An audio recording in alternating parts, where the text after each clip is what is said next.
సంవత్సరంలో doctor Ronald రాసినటువంటి గొప్ప శాస్త్రవేత్త భారతదేశంలో మన హైదరాబాద్లోనే మన సికింద్రాబాద్ ల్యాబ్లోనే ఆడ అనాప్లెక్స్ దోమ కుట్టడం వల్ల మలేరియా జ్వరం వస్తుందని కనుగొనడం జరిగింది. కానీ 1897 సంవత్సరానికి ముందు ఎక్కడ పట్టినా జనము కుప్పల తప్పలుగా చనిపోయేవారు. ఎందుకంటే మలేరియా జ్వరం అనేది తెలియదు కాబట్టి ఇసువాయులు గాలి వీసి ఎక్కడంటే అక్కడ చనిపోతున్నారు. మరణాల రేటు కూడా ఎక్కువ జరిగింది.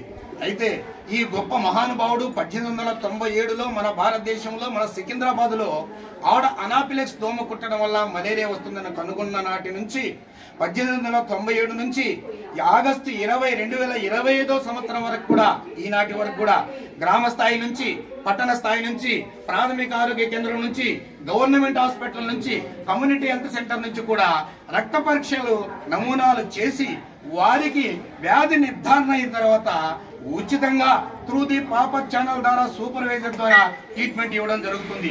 అందుకని ఈరోజు ఎక్కువగా మలేరియా కేసు మరణాల రేటు తగ్గింది. ఇప్పటికి 2025 సంవత్సరానికి మన కడప జిల్లాలో 8 కేసులు నమోదయ్యాయి. ఇప్పుడు 2025 జనవరి నుంచి ఆగస్టు వరకు 8 కేసులు మాత్రమే నమోదు కావడం జరిగింది. ఆ గొప్ప మహానుభావుడు యొక్క కార్యక్రమం కాబట్టి పండుగ చేసుకోవాలి. ఆ ఉద్దేశంతోనే ఏ దాడిని పోయేటువంటి దానయ్యకో ఎల్లమ్మకో మల్లమ్మకో పుల్లమ్మకో చెప్తే ఉపయోగం లేదు కాబట్టి అక్షర జ్ఞానం కలిగినటువంటి విద్యార్థుల దగ్గరికి పోయి చెప్పాలని గవర్నమెంట్ ఆదేశాల ప్రకారము ఈ రోజు ఈ కార్యక్రమం చేయడం జరుగుతుంది. కాబట్టి మీరందరూ కూడా ఈ కార్యక్రమంలో పాల్గొంచుకొని ఒక పండుగ వాతావరణంగా ఉంది. ఎందుకంటే ఒక మనిషి పుడితే పుట్టినరోజు జరుపుకుంటాం, అవునా కాదా? వివాహం అయితే వివాహం రోజు జరుపుకుంటాం. ఒక మనిషి చనిపోతే చనిపోయినటువంటి డేటును మనము జరుపుకుంటాం. ఎందుకు? గత విషయాలను నెంబరు వేసుకుంటే దానికోసమని మనం ఈ పండుగలు జరుపుకుంటాం. అలాగనే ఈ గొప్ప శాస్త్రవేత్త 1897 సంవత్సరంలో ఆడ అనాఫిలక్స్ దోమ కుట్టడం వల్ల ఈ యొక్క మలేరియా జ్వరం వస్తుందని ఆయన కనుగొన్నటువంటి గొప్ప వ్యక్తి కాబట్టి ఒక్కసారి ఆయన ఫోటో పెట్టుకొని పూలదండ వేసి పూలమాలతో మనందరం కూడా సత్కరించాలటువంటి ఆచారంతో ప్రోటోకాల్తో గవర్నమెంట్ ఉద్దేశంతో ఈ కార్యక్రమం చేయడం జరుగుతుంది.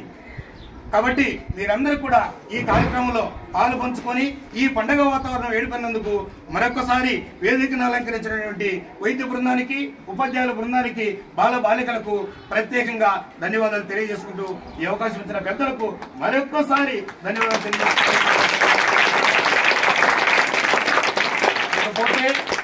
ఈ యొక్క డాక్టర్ రొనాల్డ్ రాస్ యొక్క ఫోటోకు పూలమాలతో మన ప్రాథమిక ఆరోగ్య కేంద్రంలో పనిచేస్తున్నటువంటి మెడికల్ ఆఫీసర్ అమితాబాగ్ మేడం గారు, అలాగనే కేజీబీఎస్ యొక్క ప్రిన్సిపాల్ గారు వారి చేతుల మీదుగా పూలమాలతో డాక్టర్ రొనాల్డ్ రాస్ గారిని సత్కరించవలసిందిగా కోరుకుంటున్నాం.